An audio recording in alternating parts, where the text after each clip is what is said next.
That's not limited just adults, but the children and the teens can come up and share too. Here you go. I feel thankful for my family, my friends, and this church, and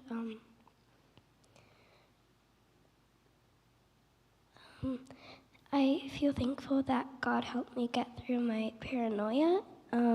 I've started praying more recently, and it's really helped me because now I'm not scared of like bugs or cameras, and God has been answering my questions, and I just feel really grateful for that.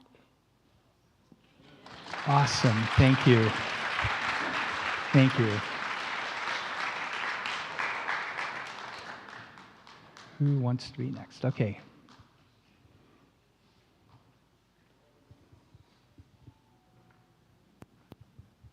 Thanks, Johnny. You're welcome. Hi, I'm Bob. I have several testimonies, but I'm only going to do one. And I'm going to do the one that is dedicated to a lot of you older people who are getting close to retirement, but kind of scared to take that one step.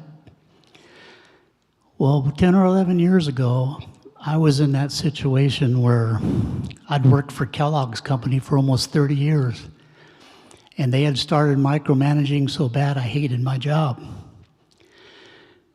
But I hope some of you have quiet time throughout the day where you can just sit and talk with God. Well, I had quiet time on the mornings when I leave my house at 3 or 4 in the morning to head to my first account. And that's when me and my buddy JC would talk. And one day I was driving to Red Bluff, and I said, God, I hate my job. What am I supposed to do? God put his hand on my shoulder and said, Bob, you don't need this anymore. And I said, what are you telling me, God? What do you mean I don't need this anymore? Bob, you don't need this anymore. So I thought about it, driving down to Red Bluff, and I thought, God wants me to retire. My whole attitude changed just like bang. I went into my first store. I was happy as could be. Everybody says, why are you so happy? I'm going to retire. When? 2 weeks. My wife, Kathy, didn't know this yet. But I got home that day, and she goes, why are you so happy? I said, I'm going to retire. She goes, you can't retire. I said, you tell God I can't retire. God told me I didn't need this anymore. So in 2 weeks, I did my resignation letter, and I had a meeting in Sacramento. I took my resignation letter in, gave it to my account manager, and she said, no, you're not retiring. I said, yeah, I am. She goes, you know, if you retire now, you're going to lose your yearly bonus and some other perks. I said, you know what? I don't care. I haven't spent the holidays with my family for 30 years. I'm tired of it. She goes, well, okay. So I filled out all the paperwork. She sent me information about my insurance. My insurance was going to cost $800 and some a month. So anyway, come about February, I go to the mailbox. I open up the mailbox. Here's my yearly bonus. I get my first paycheck for being on retirement, my pension check. My insurance was only $200. So don't be afraid to listen to God and do what God tells you. But you have to listen.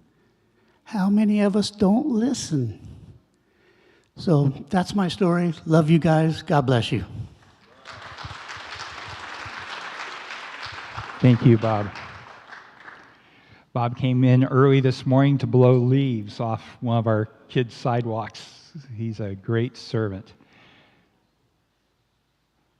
Are you ready?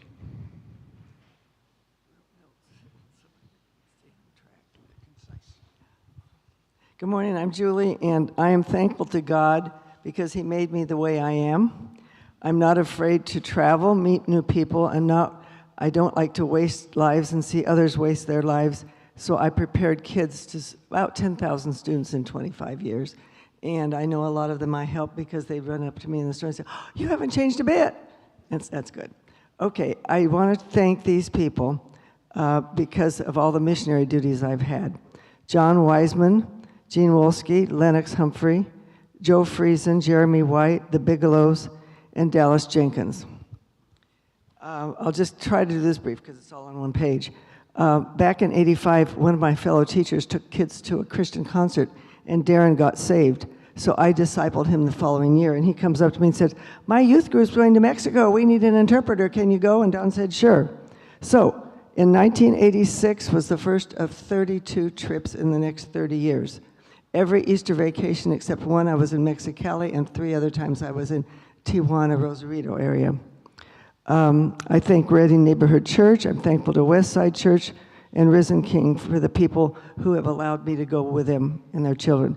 I'm also thankful that there's going to be a discovery group going in February, and I hope to go to that just with John and Lennox and a few. The only other thing I wanted to say is, if I hadn't gone to see Dallas Jenkins' movie last night, I might not be here, because he was telling the chosen, the 12, to go in pairs to go out and disciple. They hardly knew what they were doing. They had barely been trained. Anyway, they didn't have to take extra clothes or food or all this other stuff. And every time we go, John, you know, we carry bags and boxes of sleeping bags and drinks and chips and dips, and, well, we sort of break some rules. But anyway, long story, this is the end of my story now. I'm also thankful to all this preparation and all the training, and I did go to Mexico in '86 with Neighborhood, and for the next 10 or so years. Then I went with a student. I kicked his butt. I said, you got to go to Mexico. You got to see this. And no. And he says, I don't have the money. I said, too bad, I do. You're going. 6 years later, he's pastoring the youth at Westside, and now he's senior pastor in, I think it's Vacaville or Vallejo, I forget which word. And he sometimes comes to Neighborhood to teach for the pastor when he's gone.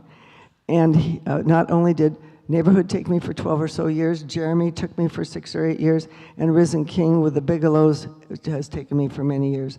And I'm all excited because COVID dumped it. The last 3 years I haven't gone. I was sad, but I think now maybe